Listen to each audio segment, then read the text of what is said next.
Tensions in the West Philippine Sea are no longer distant headlines. They are unfolding daily, directly affecting Filipino lives, livelihoods, and the future of our nation's sovereignty. As pressure intensifies in these contested waters, the armed forces of the Philippines is quietly shaping a strategy that is not only realistic, but also affordable, scalable, and rooted in the protection of ordinary Filipinos, especially our fishermen. This is not a plan built on flashy weapons or billion-peso warships. Instead, it is a practical response to a complex maritime challenge, one that recognizes the realities of modern gray zone conflict. At its core, the AFP's proposal focuses on presence, protection, and participation. And at the center of this vision is a concept that could change how the Philippines defends its seas: a maritime-based citizen armed forces geographical unit, supported by low-cost motherships. The West Philippine Sea is often discussed in terms of maps, borders, and diplomatic statements. But for Filipinos living along the coast, it represents something far more personal. It is a source of food. It is a place of work. It is the backbone of local economies that have sustained generations. When access to these waters is threatened, the impact is immediate and devastating. Each year, the country loses vast amounts of revenue due to illegal fishing, environmental damage, and unchecked exploitation of marine resources. Coral reefs are destroyed, fish stocks are depleted, oil spills and waste dumping leave long-term scars on the marine ecosystem. Yet beyond the economic losses lies a deeper issue: the constant intimidation faced by Filipino fishermen. Reports of harassment, water cannon attacks, and blocking maneuvers by foreign vessels have become disturbingly common. Many of these ships present themselves as civilian fishing boats, but in reality they operate as part of organized maritime militias. This tactic deliberately blurs the line between civilian activity and military aggression, creating a gray area that is difficult to counter using conventional naval forces alone. Recognizing this challenge, the AFP, particularly leaders overseeing the country's western maritime front, have acknowledged that defending the West Philippine Sea requires a new approach, one that does not rely solely on expensive combat ships or reactive deployments, but instead emphasizes constant presence and local empowerment. This is where the idea of a Maritime CFGU comes in. Traditionally, the Citizen Armed Forces Geographical Unit has been a land-based force. It consists of trained civilian volunteers who assist the military in securing communities, providing intelligence, and responding to emergencies. The AFP now envisions adapting this concept for the maritime domain. Under this plan, Maritime CFGU units would be composed of trained fishermen, coastal residents, and local volunteers who understand the sea better than anyone else. These individuals would not be frontline combatants. Instead, they would serve as the eyes, ears, and first responders of the nation in its vast exclusive economic zone. To support these units, the AFP proposes the use of maritime motherships, converted commercial vessels that can function as mobile bases at sea. Unlike traditional naval ships, these motherships would not be designed for high-intensity combat. Their strength lies in versatility. A modified commercial trawler, for example, can be equipped with basic surveillance systems, communication equipment, small boats, and rescue gear. From this platform, maritime CFGU teams can operate, coordinate patrols, assist distressed fishermen, and maintain a visible Filipino presence in contested areas. One of the most striking aspects of this proposal is its cost-effectiveness. Instead of spending billions of pesos on a single warship, a functional mothership could be deployed for a fraction of that amount. Estimates suggest that a converted vessel could be operational for around 1 million pesos, an amount that pales in comparison to the daily losses incurred from illegal maritime activities. In practical terms, this means that for the cost of inaction, the Philippines could deploy multiple support vessels across critical areas of the West Philippine Sea. Each ship would act as a floating outpost, part deterrent, part lifeline. These vessels would serve several critical roles. First, they would provide direct support to Filipino fishermen. In emergencies, the mothership could function as a rescue and medical hub. For those facing harassment, its presence alone could discourage hostile actions by foreign militia vessels that prefer operating in unchallenged spaces. Second, the ships would enhance maritime domain awareness. By gathering real-time information from trained local observers, the AFP can respond faster and more accurately to unfolding situations. This reduces reliance on delayed reports and strengthens coordination between military units, government agencies, and coastal communities. Third, these platforms could support non-military missions that are often neglected in distant waters. Environmental monitoring, scientific research, disaster response, and humanitarian assistance can all be conducted from these vessels. In doing so, the Philippines reinforces not just its security presence but its responsibility as a steward of its maritime environment. Importantly, this approach avoids direct confrontation. Rather than escalating tensions through aggressive posturing, it asserts sovereignty through lawful, consistent presence. It sends a clear message: these waters are not empty, abandoned, or unmonitored. But the Maritime CFGU concept does not exist in isolation. Parallel to this initiative, the AFP is also pushing for the development of infrastructure on key Philippine-held islands and features. Improved docking facilities, communication networks, and logistical support points would extend the reach of both military and civilian maritime operations. These upgrades ensure that forces operating at sea are not isolated, but fully integrated into a broader national defense framework. Equally critical is the mobilization of auxiliary maritime forces. Fishermen, coastal watchers, and trained civilian volunteers can play a vital role in early warning and reporting. When supported by clear communication channels and reliable information sharing systems, these local actors become force multipliers. Public awareness is another pillar of the strategy. By improving information dissemination, the government can ensure that Filipinos understand what is happening in the West Philippine Sea, not through rumors or propaganda, but through verified, transparent updates. A well-informed public strengthens national unity and resilience. All of these efforts are a response to a reality that can no longer be ignored. Foreign maritime militia vessels continue to swarm reefs, shoals, and fishing grounds within the Philippines' exclusive economic zone. Their presence is deliberate, sustained, and designed to intimidate without triggering open conflict. The AFP's answer is not to mirror this behavior with force, but to counter it with preparedness, organization, and legitimacy. By deploying locally supported maritime units backed by motherships and surveillance tools, the Philippines can reclaim space without firing a single shot. Presence becomes power. Preparedness becomes deterrence. For a relatively modest investment, the country stands to gain far more than ships or equipment. It gains confidence among its fishermen. It gains protection for its resources. Most importantly, it affirms the dignity of Filipinos who depend on the sea for survival. This strategy reflects a deeper truth. Sovereignty is not defended by weapons alone. It is defended by people who show up, stay visible, and refuse to be pushed aside. As these proposals await broader support, the question now shifts to leadership and political will. Will decision-makers recognize the value of practical, high-impact solutions? Will funding be allocated not just for defense hardware, but for systems that protect lives and livelihoods? This is only the beginning of the conversation.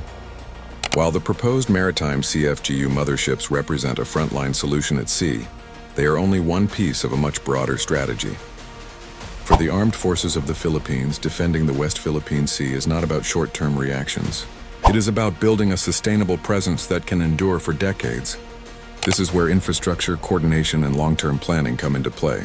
According to senior defense officials, the next 5 to 10 years will be critical. Decisions made today will determine whether the Philippines maintains meaningful control over its maritime zones or slowly loses influence through neglect and underinvestment.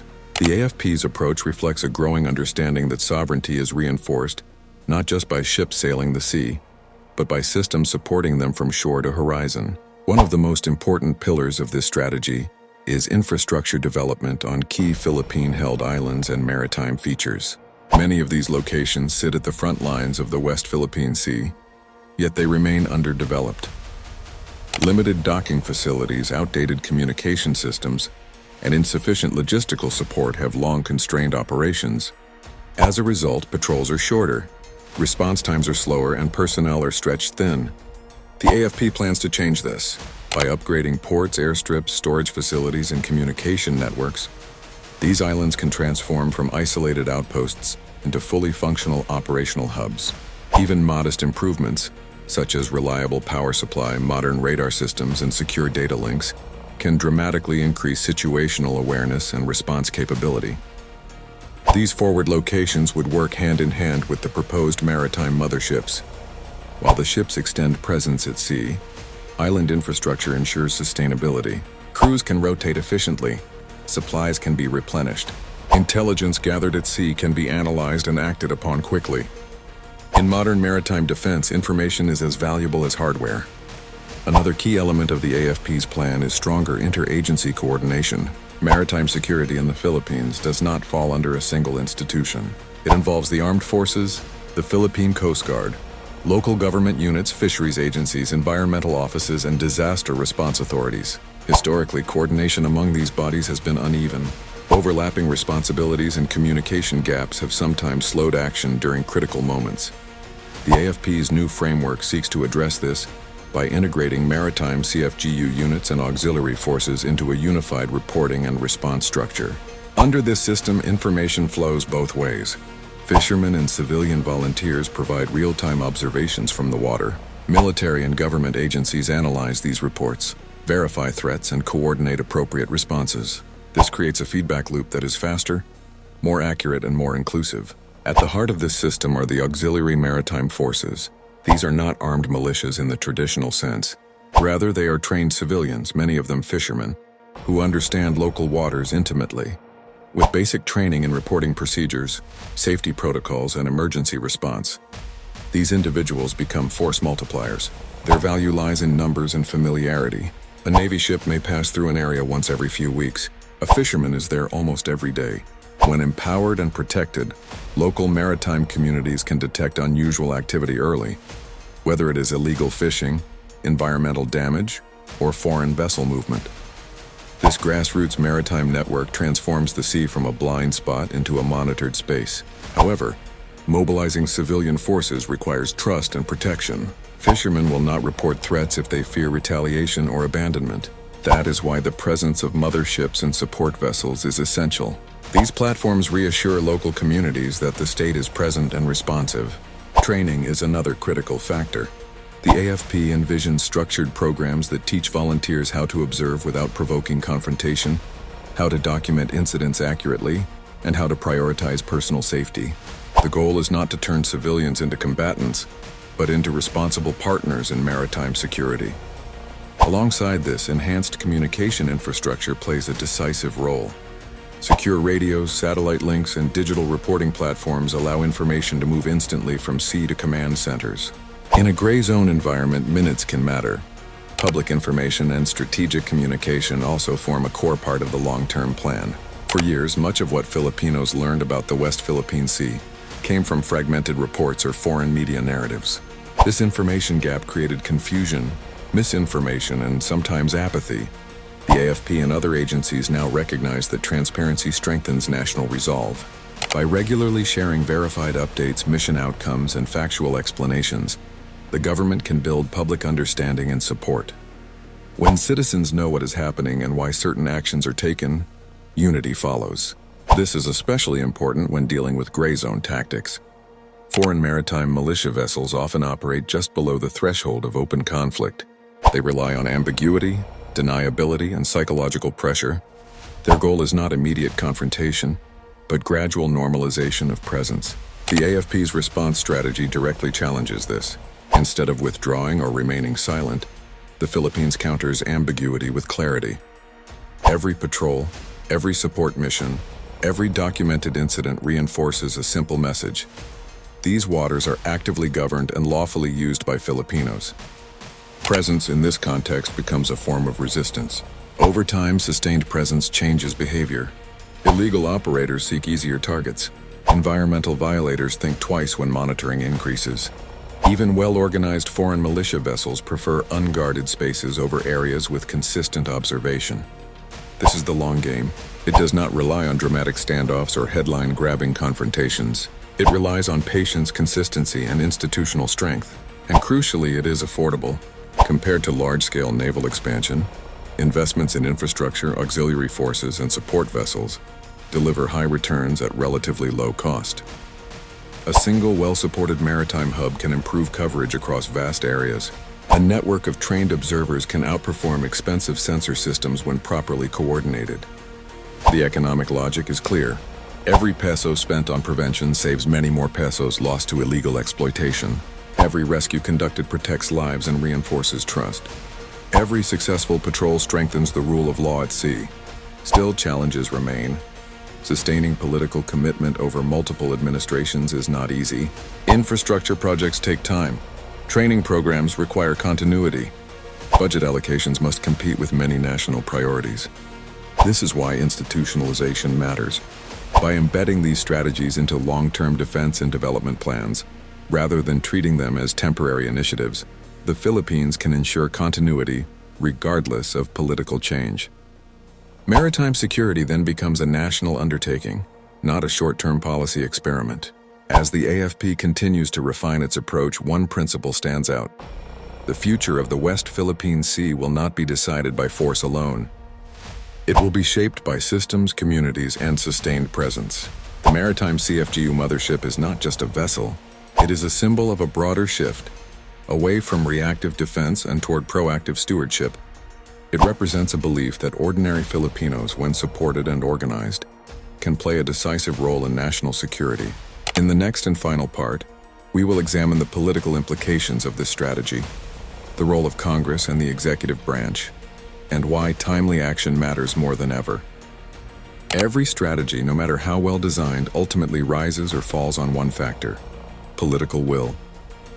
The armed forces of the Philippines can propose innovative solutions. Defense planners can outline cost-effective systems. Local communities can express readiness to participate, but without firm support from national leadership, even the most practical ideas remain on paper. This is the crossroads now facing the Philippines in the West Philippine Sea. For years, debates over maritime security have been dominated by questions of capability. Do we have enough ships? Enough aircraft? Enough weapons? These are important questions, but they are incomplete. The more pressing issue is whether the country is willing to act decisively using the tools already within reach. The Maritime CFGU Mothership concept is not a futuristic dream. It does not depend on untested technology or foreign approval. It is a locally grounded, legally sound, and financially realistic approach that aligns with the country's actual needs and constraints. What it requires now is commitment. Congress plays a central role in this equation. Budget allocations reflect priorities. When funding is delayed or reduced, it sends a signal, not only to the military, but also to fishermen, coastal communities, and even foreign observers. The cost of funding maritime support vessels and auxiliary forces is modest by national standards. Yet the cost of inaction is staggering. Every day that illegal fishing goes unchecked, marine resources are depleted. Fish populations decline, livelihoods suffer. Entire coastal economies feel the strain. Over time, this loss compounds, weakening food security and increasing dependence on imports. Environmental damage carries an even heavier price. Coral reefs take decades to recover, if they recover at all. Oil spills and destructive fishing methods leave scars that cannot be repaired with money alone. And then there is the human cost. Filipino fishermen who venture into traditional fishing grounds do so, knowing they may face intimidation, harassment, or worse. Each encounter chips away at morale and confidence. Each forced retreat reinforces the perception that certain areas are no longer safe for Filipinos, even when they are well within our exclusive economic zone. This is not just a security issue, it is a dignity issue. The executive branch also carries responsibility.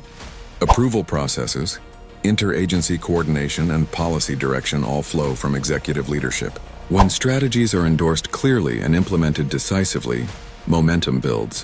When signals are mixed or delayed, hesitation spreads. Time matters. Gray zone strategies thrive on delay. They depend on slow responses, bureaucratic friction, and public fatigue. Every year without sustained presence allows foreign actors to normalize their activities, gradually shifting realities on the water.